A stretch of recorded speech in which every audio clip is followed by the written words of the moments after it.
भगत है। तो जो ऊपर बैठा है बड़ी सीट पर आऊंगा, बिल्ला बिल्ला बिल्ला बिल्ला की मिली भगत है, मोदी की मिली भगत है। इशारे से हो रहा सारा काम मोदी का इशारे से हो रहा। कौन कर रहा? मोदी का इशारे से सारा काम हो रहा। ये सारा काला धन अडानी अंबानी के पास है, उसको जवाब देना पड़ेगा राहुल गांधी को। मोदी अडानी का आधा हिस्सा है। इस देश का प्रधानमंत्री कायर है और हम इस बात को कहने में कतई ही कोताही नहीं बरत रहे हैं। देश का प्रधानमंत्री है, वो सवालों से डरते हैं, वो जवाब देने से डरते हैं। मिली भगत है, ये रांगा बिल्ला की मिली भगत है। तो जो ऊपर बैठा है बड़ी सीट पर आऊंगा, बिल्ला बिल्ला बिल्ला बिल्ला की मिली भगत है, मोदी की मिली भगत है, जेज की मिली भगत है। जो पहले के जेज गए उसके मिली भगत। और ये सारे बीजेपी के नेता सारे चोर फ्रॉड की मिली भगत है, रांगा बिल्ला की मिली भगत है। और दूसरा अडानी अंबानी की मिली भगत है। इसकी इज्जत भी की, जवाहरलाल खानदान की इज्जत को नीलामी करी मोदी ने, अमित शाह, अडानी ने, अंबानी ने।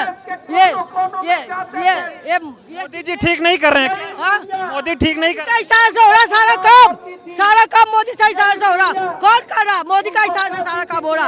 ये रांगा बिल्ला की जोड़ी है, ये चोर फ्रॉड की जोड़ी है। गलत कर दिया, क्या गलत किया मोदी ने? अरे बहुत गलत किया, पूरा हिंदुस्तान बेच के खा गया, वर्ल्ड भिखारी बना दिया, वर्ल्ड को भिखारी बना दिया, सब कर्ज में गया देश। मेरा 15 लाख रुपए का पैसा अडानी अंबानी को दे दिया जनता को। हमको गुमराह करा 15 लाख रुपए देके और उनको वोट दो। इसी बहाने से उसने बैंक खाता बनाया, एक गुमराह करके बैंक खाता करके जनता का गरीब का वोट लेके 15 लाख काला धन लाएंगे। काला धन निकला मोदी ने अडानी अंबानी के उसके विदेश में दे दिया। मोदी जी गरीबों को नहीं दे रहे, अडानी अंबानी को दे रहे। अडानी अंबानी को सारा हिंदुस्तान का काला धन पकड़ा, जनता का, लोगों का। ये सारा काला धन अडानी अंबानी के पास है, उसको जवाब देना पड़ेगा राहुल गांधी को। और दूसरी एक बात, जो इतने लोगों ने जब से करोना हुआ, जब से करोड़ों खरबों रुपए की छापा डाला, वो पैसा कहाँ गया? उसका जवाब चाहिए राहुल गांधी को और मोदी, अडानी अंबानी को, अमित शाह को देना पड़ेगा। हाई कोर्ट, सुप्रीम कोर्ट को, जज को, सारे को देना पड़ेगा। अडानी अंबानी को। राहुल गांधी से डरते हैं मोदी जी। राहुल गांधी से डरते हैं, पूरा बीजेपी वाले डरते हैं। ये कांग्रेस सरकार के जवाहरलाल खानदान से डरते हैं। राहुल गांधी ने मोदी जी का अपमान किया, कुछ अपना नहीं करा। अपना ये जो बात बोला वो हकीकत सच बोला, बाहर भी उसने सच बोला। वो वहाँ का बंदे को बुला लाओ, वहाँ का बंदा जिसके साथ बात करी ना, वो प्रधानमंत्री विदेश का है, उसको कोर्ट में गवाह लाओ कि राहुल गांधी ने सच बोला कि झूठ बोला। जो राहुल गांधी ने बोला सच बोला, सच। जो मोदी कर रहा है हिंदुस्तान में वो बोला। मोदी जी भी तो सच बोलते हैं, गरीब माँ के बेटे। सच मोदी इसका बाल है ना, बाल ये इतना झूठ बोलता। ये सारा जो है ना मोदी जाट चोर फ्रॉड है, चोर फ्रॉड। ये अन्य सारे चोर फ्रॉड, हिंदुस्तान को कलम चला के चुतिया बनाता चोर है। ये चोर है तो कांग्रेस ने क्या? कांग्रेस ने पूरा हिंदुस्तान बसाया, कांग्रेस ने पूरा दिल्ली बसाया, दिल्ली बसाया। जवाहरलाल खानदान इंदिरा गांधी ने पूरा रग्बी नगर बसाया, पूरी मंडियों दी, पूरी दुकानों दी, सबको मकान दिया। मोदी ने क्या दिया? मोदी जी कह रहे कांग्रेस ने देश को बर्बाद कर दिया। कभी नहीं करा। जो कांग्रेस ने बलिदान दिया ना, वो आज तक कोई पार्टी ने नहीं दिया। बीजेपी की पार्टी ने तेरा पटेल ने नहीं दिया। पटेल सारा चोर फ्रॉड है। अडानी ने जनता का पैसा खा लिया। क्या लगता है अडानी ने जनता का पैसा खा लिया? जनता का पूरा वर्ल्ड का पैसा खा गया। जनता तो 200 करोड़ 1 करोड़ 45 करोड़ जनता है। इतना तो कम है, पर पूरा वर्ल्ड हिंदुस्तान, वर्ल्ड का सबका पैसा अडानी अंबानी की जेब में है। और मोदी सब की उसी पहचान लेगा ना। अब मोदी अडानी का आधा हिस्सा है, हर चीज में आधा हिस्सा है। मोदी अडानी अंबानी का आधा हिस्सा है सारे पैसे का। ये समूह जितनी समूह में हीरो और कोकी सारी सप्लाई कर रहा। अडानी अंबानी मोदी सारे मिलकर देश को बर्बाद कर रहा और देश को खा गया। इसके साथ देश सब सारे दुनिया भर के जितने भी ऊपर पद ऊपर है, सब मिली भगत है राहुल गांधी को बदनाम करने के लिए। कह रही मोदी अडानी का आधा हिस्सा है। बिल्कुल मोदी, यही तो राहुल गांधी जी भी कह रहे हैं कि उनका जो भी भ्रष्टाचार करता है, जो घोटाले करता है, जो भाग जाता है, वह गुजरात से क्यों है, मोदी ही क्यों निकलते हैं। आज हिंदुस्तान में सच बोलना गुनाह हो चुका है।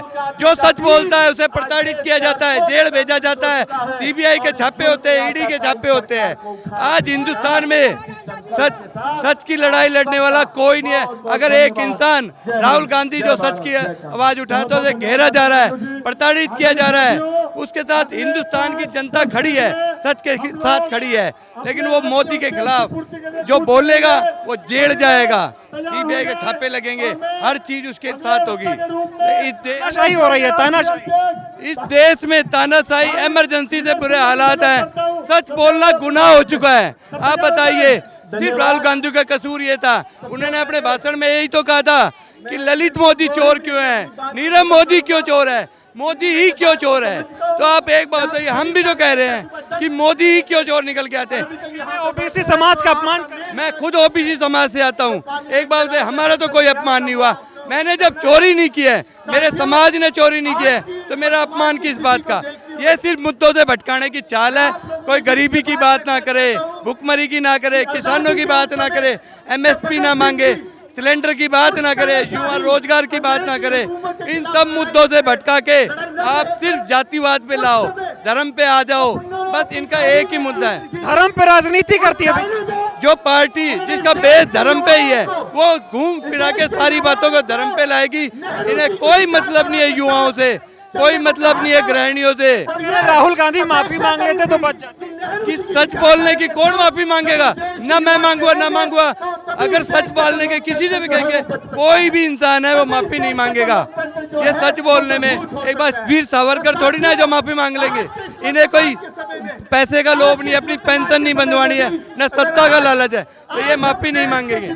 सच्चाई की, युवाओं की, किसानों की, महिलाओं की ये लड़ाई लगातार लड़ते रहेंगे, जिसके लिए इनको कोई भी कीमत चुकानी पड़ेगी। बीजेपी तो कहती है राहुल गांधी माफी मांग लेते तो बच जाते।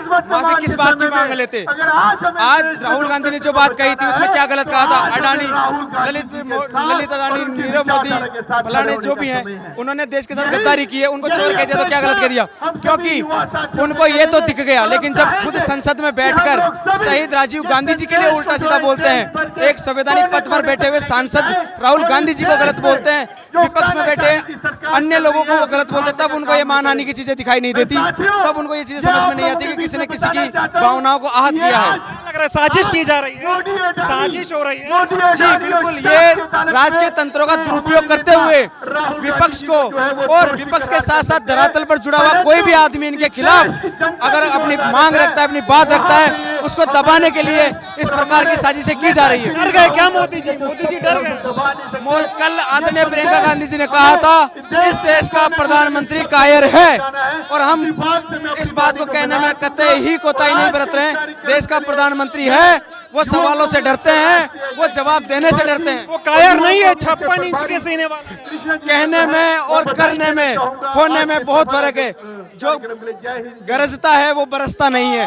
वो सिर्फ और सिर्फ कहते हैं 2 करोड़ नौकरियां दे दूंगा, बेरोजगारों को रोजगार दे दूंगा, किसानों को उचित मूल्य दे दूंगा। आज तक कुछ भी नहीं दिया है।